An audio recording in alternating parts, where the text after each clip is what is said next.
بسم الله الرحمن الرحيم سبح اسم ربك الأعلى الذي خلق فسوى والذي قدر فهدى والذي أخرج المرعى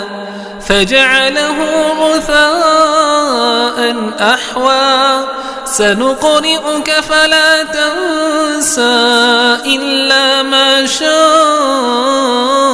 الله إنه يعلم الجهر وما يخفى ونيسرك لليسرى فذكر إن نفعت الذكرى سيذكر من يخشى ويتجنبها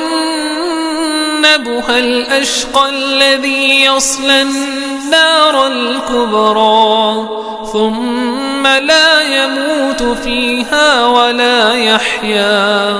قد أفلح من تزكى وذكر اسم ربه فصلى بل تؤثرون الحياة الدنيا والآخرة خير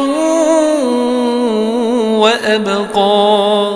إن هذا لفي الصحف الأولى صحف إبراهيم وموسى.